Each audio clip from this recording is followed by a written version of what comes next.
The sirens screamed across the industrial district like banshees, announcing the apocalypse.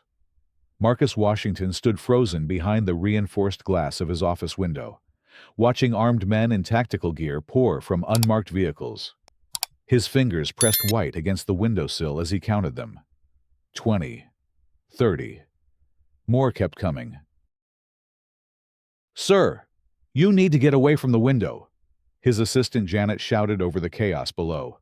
Her voice cracked with terror as she clutched the emergency phone. "The police scanner says they're armed and dangerous." Marcus couldn't move, couldn't breathe.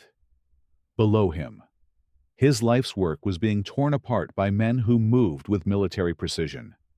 The Washington Food Packaging Corporation had been his father's dream, built from nothing in 1987.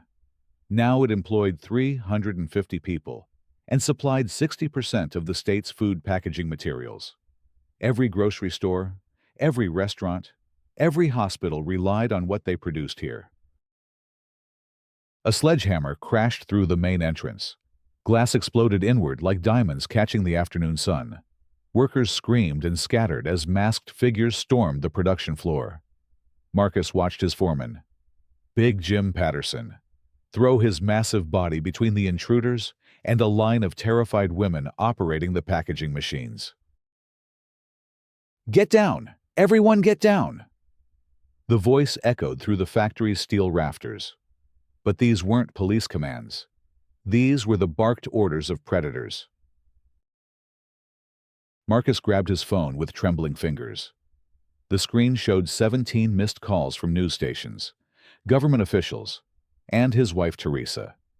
But it was the text message from his daughter at Stanford that made his knees buckle. "Dad, they're saying on CNN that your factory is a drug operation. What's happening?" Through the chaos, he caught sight of Detective Ray Morrison, a man he'd known for 15 years. Morrison was supposed to be leading this operation, but instead of directing his officers, he stood beside the masked men, pointing toward the loading docks where millions of dollars worth of packaging materials awaited shipment to grocery chains nationwide. "Take everything in those trucks," Morrison said to a man whose face was hidden behind a skull mask. "The warrant covers all suspected contraband." Marcus's blood turned to ice. There was no contraband. There never had been. His factory passed federal inspections twice yearly. They held contracts with Walmart, Target, and every major food distributor on the East Coast. In 48 hours, grocery stores across 6 states would run out of the sterile packaging that kept America's food supply safe. The office door exploded inward. 3 men in black tactical gear aimed assault rifles at Marcus's chest. Behind them walked Detective Morrison, his badge glinting under the fluorescent lights. "Marcus Washington, you're under arrest for operating a narcotics distribution center," Morrison announced, his voice devoid of the warmth it had carried at barbecues in Marcus's backyard. "Ray, what are you talking about?" Marcus's voice came out as a whisper. "You know what we do here. You've toured the facility. Your own daughter worked here last summer." Morrison's eyes wouldn't meet his. "We received a credible tip about drug manufacturing and distribution.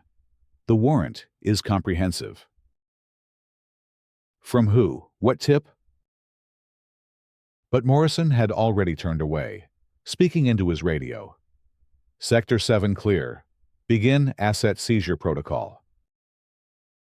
As handcuffs clicked around his wrists, Marcus watched through the window as industrial forklifts began loading his trucks. Not just the finished packaging materials, but the raw materials, the machinery, everything. His workers huddled in the parking lot, many of them crying.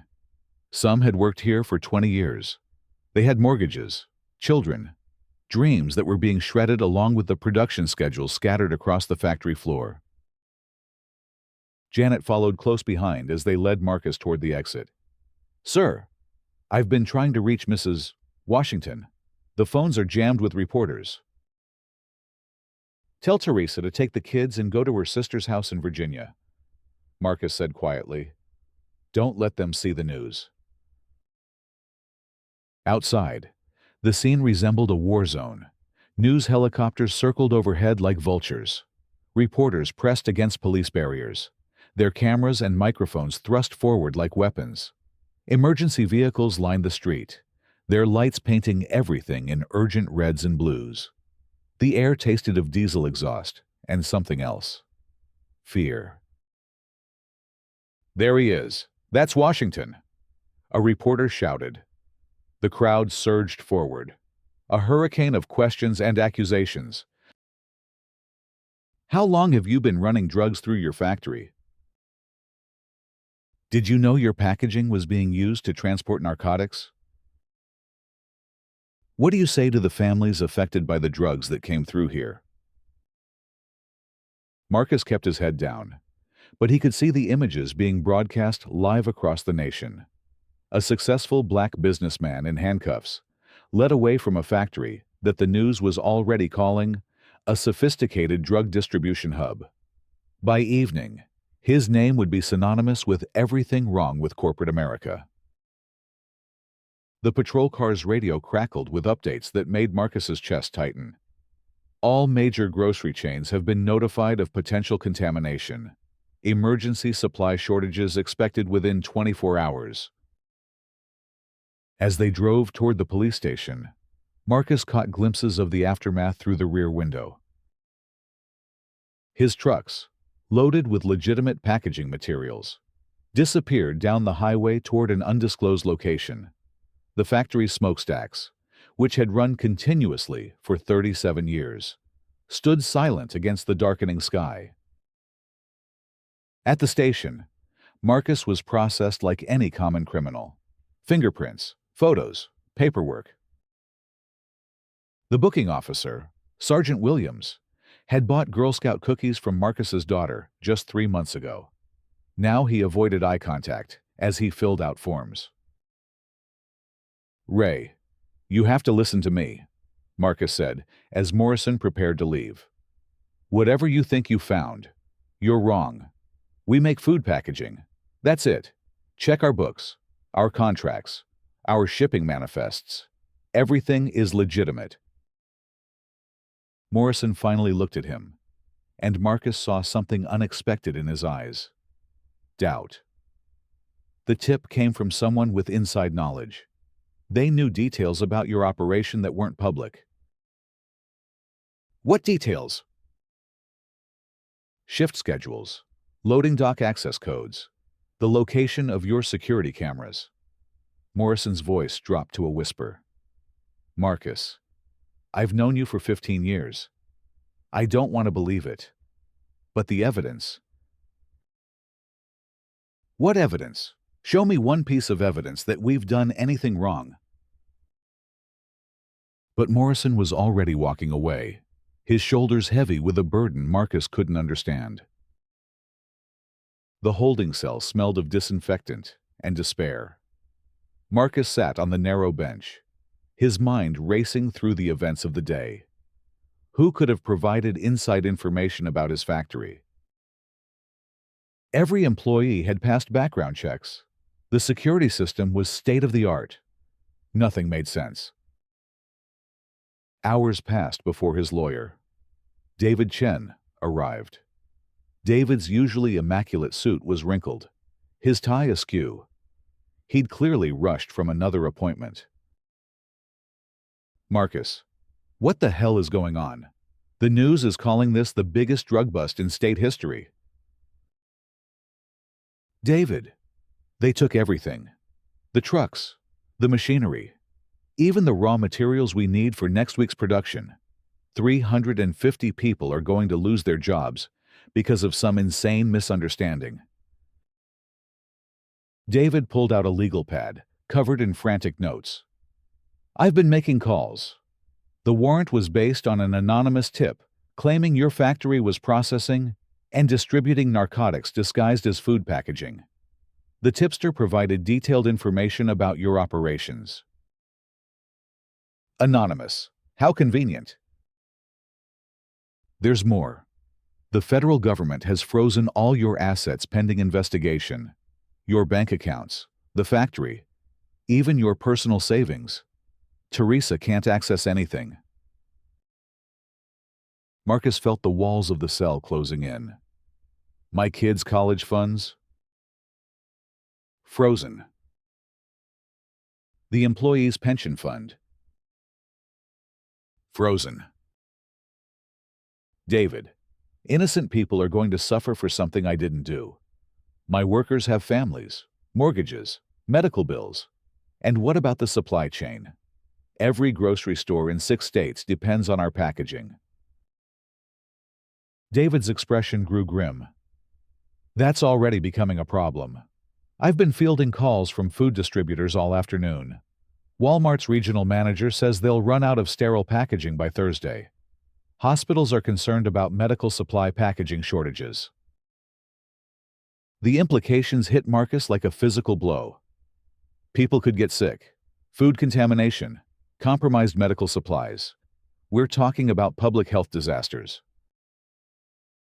The governor is considering emergency measures. But Marcus, there's something else. The news reports are painting you as the mastermind of a sophisticated criminal enterprise. They're comparing it to the biggest drug operations in history.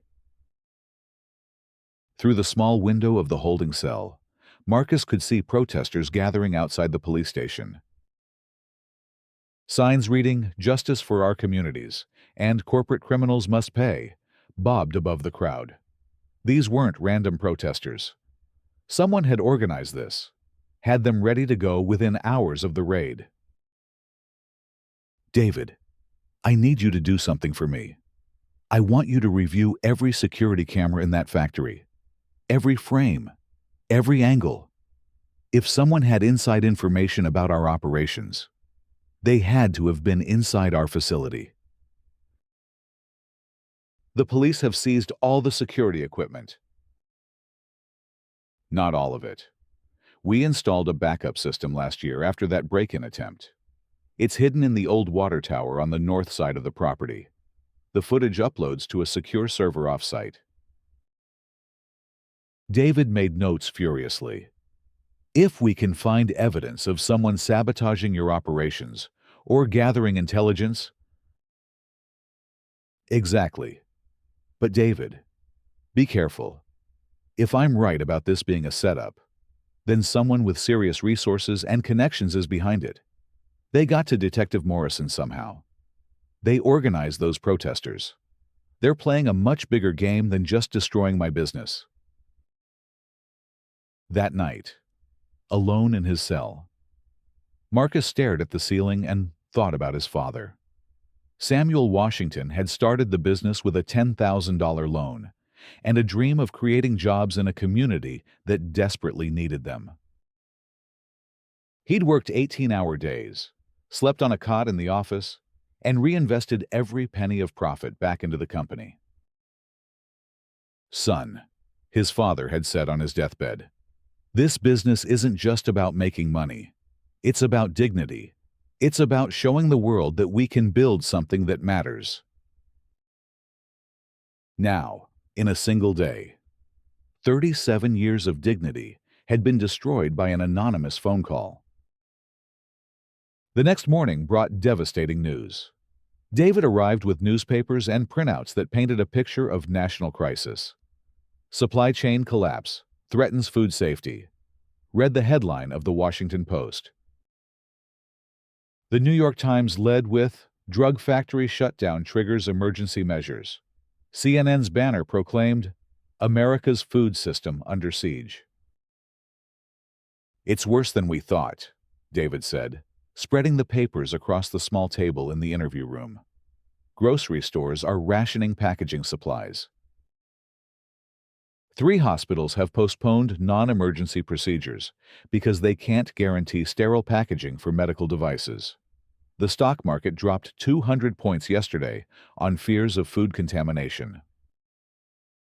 Marcus studied the images accompanying the articles.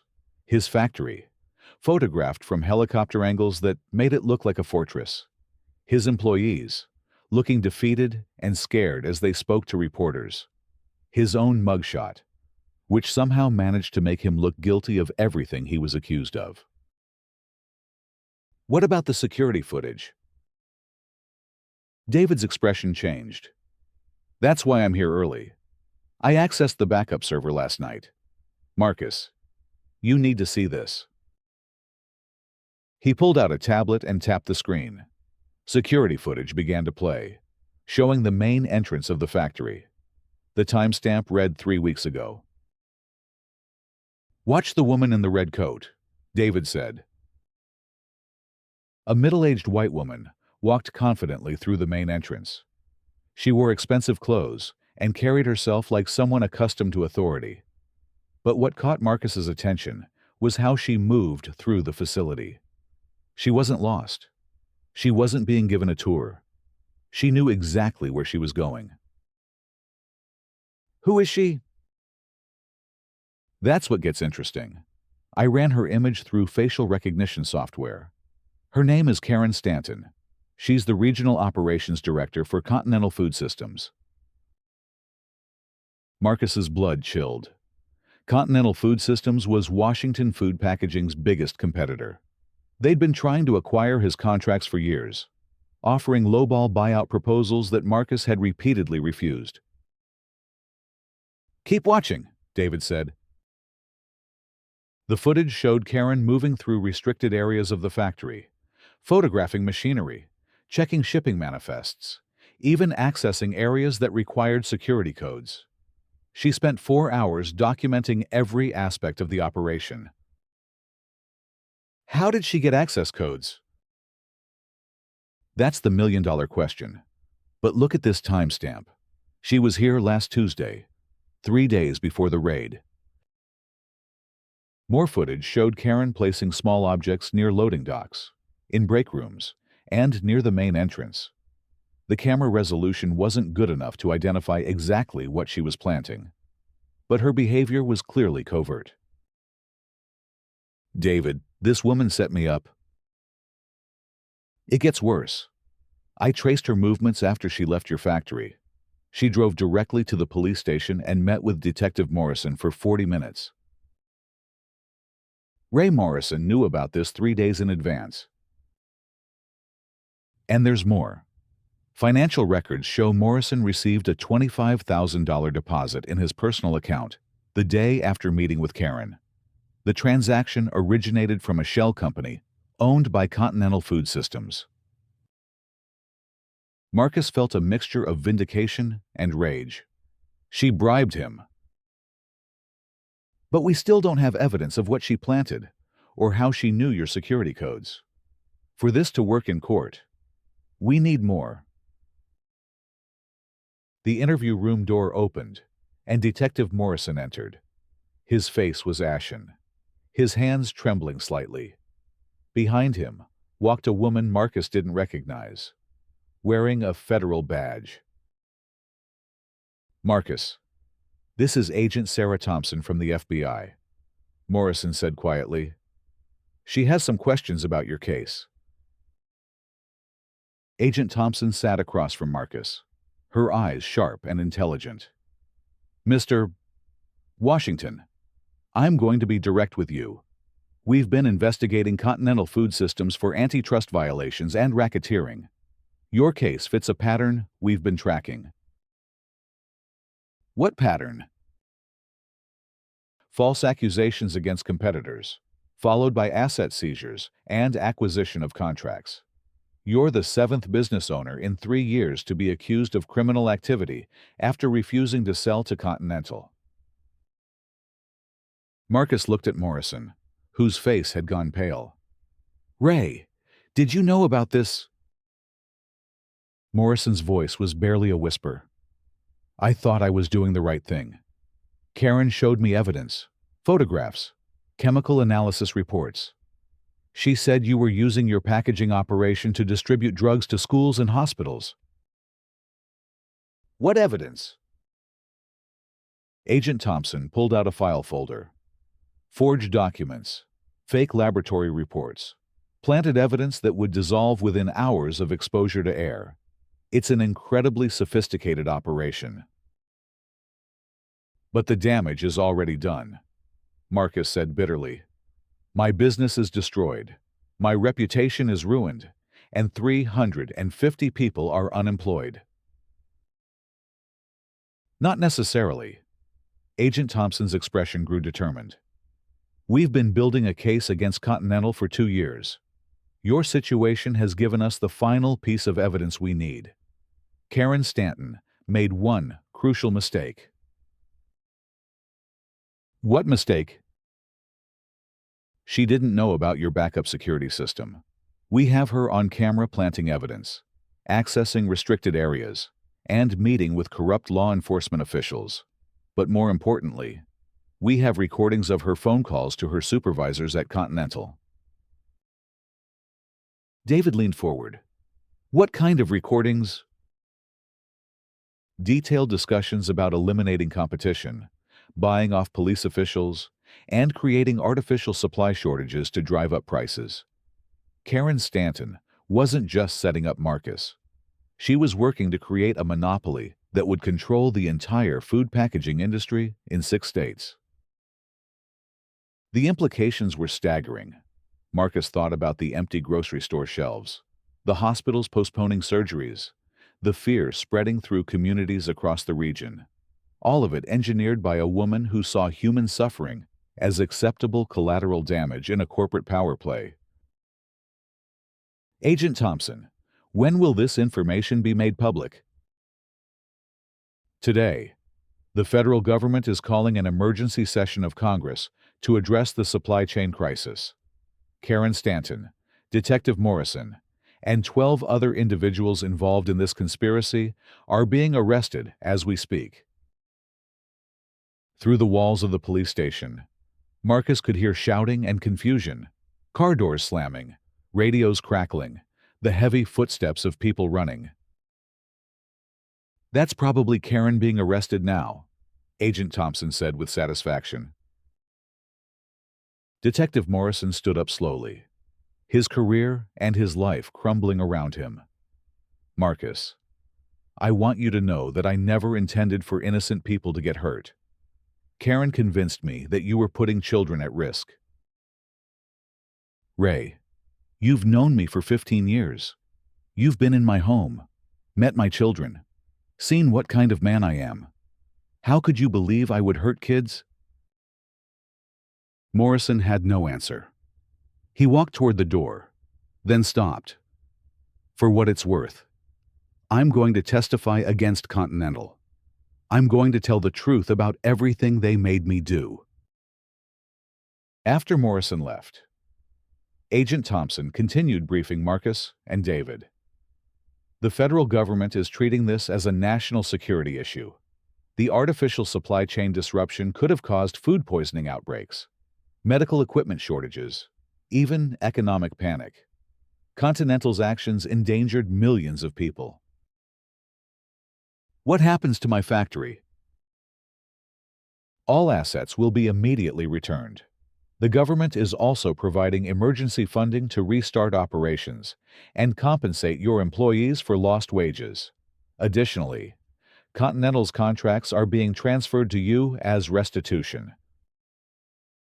Marcus felt a surge of hope for the first time in 2 days. My workers can go back to work by Monday morning. But Marcus, there's something else.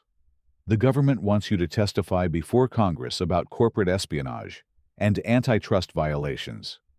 Your story has become a symbol of how large corporations are destroying small businesses and endangering public safety. 3 days later, Marcus stood in the Hart Senate office building, preparing to address a joint committee investigating what the media had dubbed the food packaging conspiracy. The marble hallways echoed with the footsteps of senators, reporters, and concerned citizens who had traveled from across the country to witness the hearings. Teresa sat in the front row of the gallery, their children beside her. His daughter had flown back from Stanford, his son from his sophomore year at Morehouse. They wore their best clothes and expressions of fierce pride. Behind them sat dozens of his employees, many of whom had driven all night to attend the hearings. The committee chairman, Senator Patricia Williams, called the session to order. Mr. Washington, the American people have been shocked by revelations about how your business was targeted and nearly destroyed by corporate conspirators. Please tell us, in your own words, what happened. Marcus looked out at the packed hearing room, at the television cameras broadcasting live across the nation, at the faces of people who had suffered because of Karen Stanton's greed and ambition. Senator Williams, 3 days ago, I thought I was living in a country where hard work and integrity meant something, where a black man could build a business, provide jobs for his community, and contribute to society without fear of being destroyed by lies and corruption. His voice carried clearly through the chamber, amplified by microphones that carried his words to millions of homes across America. I discovered that there are people so consumed by greed that they're willing to endanger the food supply of 6 states, put children at risk, and destroy hundreds of jobs just to increase their market share. But I also discovered that there are agents like Sarah Thompson, prosecutors who believe in justice, and senators like yourselves who are willing to fight for what's right. Senator Williams leaned forward.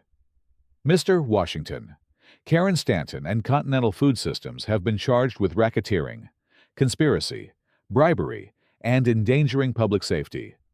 What would you like to see happen to them? Marcus thought about his father's words about dignity, about the workers who had trusted him with their livelihoods, about the communities that depended on safe food packaging, about the America his children would inherit. Senator, I want them held accountable for every job they destroyed, every family they hurt, every person who went hungry because of their actions. But more than that, I want systemic changes that prevent this from happening to other business owners. We need stronger antitrust enforcement, protection for whistleblowers, and consequences for corporations that treat human lives as acceptable losses. The hearing room erupted in applause. Marcus saw his workers cheering, his family crying with pride, and reporters frantically taking notes. Over the following weeks, the consequences of the conspiracy unraveled across multiple industries. Karen Stanton was sentenced to 15 years in federal prison and ordered to pay $40 million in restitution. Continental Food Systems was broken up, its assets distributed among the small businesses it had tried to destroy. Detective Morrison received 5 years and lost his pension, but his cooperation led to the exposure of similar corruption in 3 other states. The most satisfying moment came 6 months later, when Marcus stood in his rebuilt factory, watching the 3rd shift begin their work. New machinery hummed alongside repaired equipment. The loading docks bustled with activity as trucks prepared to deliver packaging materials to grocery stores, hospitals, and restaurants across 8 states. Janet approached with a clipboard full of orders. "Sir, we're running 3 shifts now, and we still can't keep up with demand. The publicity from the hearings has brought us customers from all over the country." "Good problems to have," Marcus said, smiling as he watched workers who had feared for their jobs just months ago now training new hires. Big Jim Patterson walked up, grinning broadly. "Boss, you hear the news? That factory Karen Stanton was trying to build to replace us? The state shut it down yesterday. Turns out they were cutting corners on safety standards." Marcus nodded, but his satisfaction came not from his competitor's failure, but from his workers' success. The conspiracy had tried to destroy not just his business, but the dignity and dreams his father had built into every brick of the building. As the sun set over the industrial district, Marcus walked through the factory one final time before heading home. The 3rd shift Workers waved as he passed, many of them calling out thanks for fighting to save their jobs. The packaging machines ran smoothly, producing the sterile materials that would keep America's food supply safe. Outside, the parking lot was full of cars belonging to workers who had steady jobs, benefits, and hope for the future. The old water tower stood silhouetted against the evening sky, its hidden cameras having captured the truth that saved them all. Marcus pulled out his phone and called Teresa. "I'm heading home. Dinner ready." "Always," she said, and he could hear the smile in her voice. "The kids want to hear about your day." As he drove through the neighborhood surrounding the factory, Marcus saw lights in windows of homes owned by his employees, children playing in yards, families sharing dinners made possible by paychecks earned through honest work. The conspiracy had tried to reduce him to a criminal stereotype, to destroy the community his father had dreamed of building. But it had failed.